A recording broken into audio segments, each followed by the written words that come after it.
সেৱা জনাইছোঁ আৰু মোৰ চেনেললৈ আপোনালোক সকলোকে স্বাগতম জনাইছোঁ।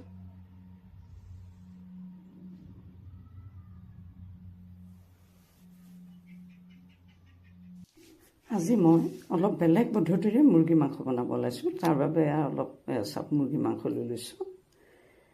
অতি সুন্দৰকৈ ধুই পখালি কাটি কুটি লৈছোঁ। ইয়াতে অলপমান নিমখ দিছোঁ, মই অলপমান জালুকৰ গুড়ি দিছোঁ,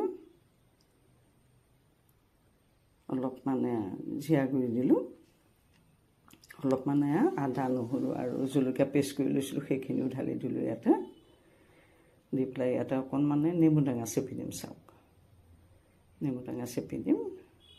ইয়াত কিন্তু মই হালধি দিয়া নাই, ইয়াত নেমু টেঙা চেপি দিলোঁ।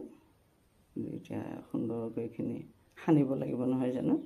ভালকৈ সানিলেহে হ'ব। ইয়াতে এটা মই ইয়াত জলকীয়া দি দিছোঁ, অতি জ্বলা জলকীয়া। এইটো কিন্তু ভোট জলকীয়া নহয়, এইটোৰ নাম বিহ জলকীয়া। ইয়াতে অলপমান মিঠাতেল দি দিছোঁ। দি পেলাই মই এতিয়া এইখিনি সুন্দৰকৈ সানিম। চাওক, সুন্দৰকৈ এইটো সানি ল'ম। আপোনালোক যদি মোৰ চেনেলটোতে প্ৰথমবাৰ আহিছে, এইটো যে টেষ্টি কিটচেন, তেতিয়াহ'লে মোৰ চেনেলটো ছাবস্ক্ৰাইব কৰি ল'ব আৰু লাইকছ কমেণ্টছ কৰিব।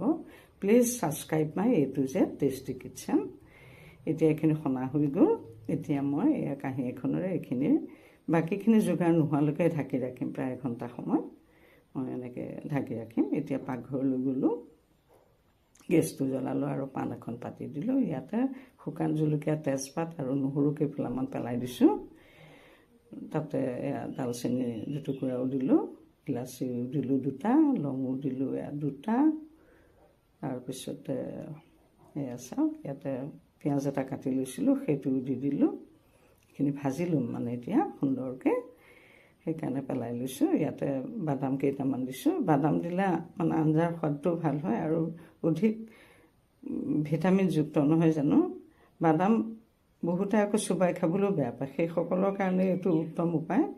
মানে আপুনি এনেকৈ যদি দি দিয়ে, বাদামটো পেটলৈ গ'ল। কাৰণ বাদামটো কিমান উপকাৰী আপোনালোকে জানে। চুলিৰ কাৰণে এইটো মহৌষধ। মহিলাসকলে যদি বাদাম খায়, চুলি কিন্তু নসৰে সাধাৰণতে। আৰু চুলি যদি সৰি আছে, বাদাম যদি কেঁচাই চোবাই খাব পাৰে, তেতিয়াহ'লেতো চুলি সৰাটো বন্ধ হৈ যাব। এইটো বহুত ভাল ঔষধ হয়। এতিয়া চাওক, প্ৰায় এঘণ্টা সময় হ'ল। গতিকে মাংসখিনি মোৰ বাকী যোগাৰো হৈ গ'ল। গতিকে মাংসখিনি চালোঁ, চাওক কিমান সুন্দৰকৈ হৈ গৈছে। তাৰপৰা ওলাই গৈছে। এতিয়া গ্ৰাইণ্ডাৰ মেচিনৰ বাতিত এইখিনি ঢালি দিলোঁ। অকণমান ঠাণ্ডা কৰি ল'লোঁ, যিহেতু লগে লগে দিলে অকণমান অসুবিধা হয়, নহয় জানো? গৰম উঠি যায়। গতিকে এইখিনি দি এতিয়া মই সুন্দৰকৈ এইখিনি পেষ্ট কৰি ল'ম। এতিয়া পুনৰ গেছটো জ্বলালোঁ, জ্বলাই পেলাই ইয়াতে কেৰাহীটো পাতি দিলোঁ। কিয়নো ইয়াতে মই এতিয়া মাংসখিনি বনাম, সেইকাৰণে ইয়াতে মই অকণমান সৰিয়হৰ তেল বা মাষ্টাৰ্ড অইল দি দিলোঁ। আৰু তেলখিনি গৰম হোৱাৰ লগে লগেই মই ইয়াত পাঁচফোৰণ কেইটামান দিলোঁ। দি পেলাই এতিয়া ইয়াতে চাওক, মঙহখিনি ঢালি দিলোঁ। ইয়াতে সুন্দৰকৈ মঙহখিনি মই বনাম। এয়া এটা অতি হেল্ডি ৰেচিপি হয় আৰু অতি সুষম। খুব বেছি মছলাও মই ইয়াত দিয়া নাই, দেখিছে, কমকৈ দিছোঁ।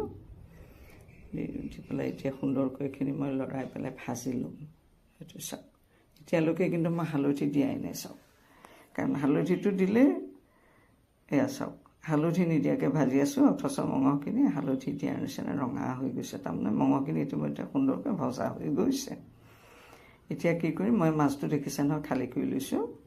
তাতে এতিয়া এই হালধিখিনি পেলাই দিম। হালধিখিনি এনেই দি দিলে হয়তো হালধি গোন্ধাব পাৰে, নহয় জানো? গতিকে এনেকৈ বনালে হালধিটো সদায় তেলত দি অকণমান লৰাই ভাজিব লাগে। গোন্ধটো ধুনীয়া হয় আৰু কালাৰটো অধিক সুন্দৰ হয়। এতিয়া ইয়াতে মই পেষ্ট কৰি লোৱা মিক্স বস্তুখিনি ঢালি দিলোঁ। এয়া চাওক, এতিয়া এয়া সুন্দৰকৈ এইটো ভাজিম। তাতে এয়া আলু কেইটামান মই ফাল কৰি লৈছিলোঁ। যিহেতু মাংসত আলু দিলেহে ভাল লাগে, নহয় জানো? গতিকে এইকেইটা ফালি লৈছিলোঁ মই। এইকণো অকণমানে ভাজি লৈছোঁ। চাওক, ইয়াতে গৰম পানী বনাই থৈছিলোঁ সিজিবৰ জোখাৰে, মাংস আৰু আলু সিজিবৰ কাৰণে। এয়া পানী দি দিলোঁ। চাওক, এটা অতি সুন্দৰ ৰেচিপি, অতি সুষম আৰু খাবই লাগে, বহুত ভাল হয়। এইটো চাওক, এইটো দিলোঁ, দি পেলাই এনেকৈ মই 10 মিনিটমান সময় উতলি পেলাই সিজিবলৈ দিম। 10 মিনিটৰ পিছতে চাওক মঙহখিনিয়ে সুন্দৰকৈ সিজি উঠিছে, আলু সিজি উঠিছে আৰু কিমান লোভনীয় হৈ পৰিছে চাওক জোলখিনি। এটা অতি সুন্দৰ ৰেচিপি, কিন্তু আপোনালোকে ইয়াতে অকণমানে চিলি পাউডাৰ দি দিলোঁ, কালাৰটো অতি সুন্দৰ আৰু স্বাদটো অতি সুন্দৰ হ'বৰ কাৰণে।